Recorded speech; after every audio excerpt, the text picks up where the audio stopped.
can achieve, the only way you can enter that energy in the spirit, the only way you can enter the frequency of that vote of life is by the opening of the canopy of the cloud of that angel. If the angel opens that canopy and opens the covering, opens that cloud, you will begin to pray. But when you are praying, something is happening to you.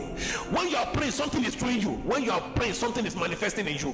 What is happening with you is that the energy frequency that the angel has opened is the garment you are supposed to enter, like a suit you are supposed to wear.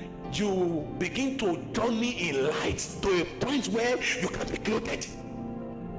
And when you are clothed with heavenly garment, you will know that what is coming upon me now, what has come upon me now, is the power of God. Do you know what happens when the power of God comes upon you? Authority comes upon you. And when the authority of God comes upon you, your tongues are not your own. It is in that day that the instrument of your words becomes war. It is in that day that the utterances you speak from your mind becomes a weapon of war, and it becomes something that can break, that can destroy, that can make and remake. It is that day that every word you speak becomes a catalyst in the realm. It is in that day he places a great door before you that he opens that no man can close. He said he put a mark upon them. He suffered no man to hold them. He put a mark upon them that says, touch no my anointed and do my prophet no harm. There is a point in life we come into. That's an authority realm we enter.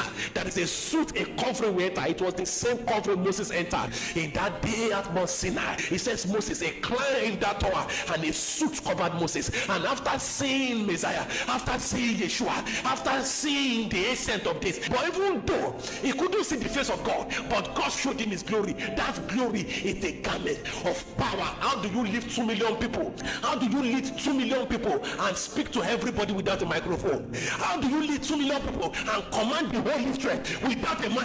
You are not appointed the 70 yet, but you are leading the whole children of the Israelites. You can lead them from tribe to tribe and speak to everybody. That one alone is power. That the attention your generation is supposed to give to you alone is not because you have a platform to speak. That is a power that compares their compliance.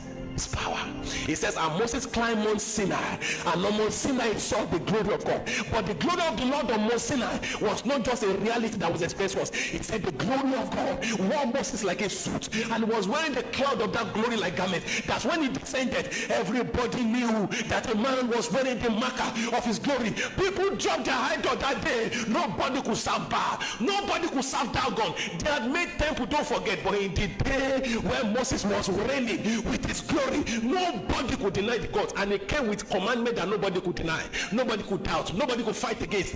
A man brought a commandment and generations had to be obeying. He came with commandment from the place where he wore the suit of his glory, and everybody today they are calling it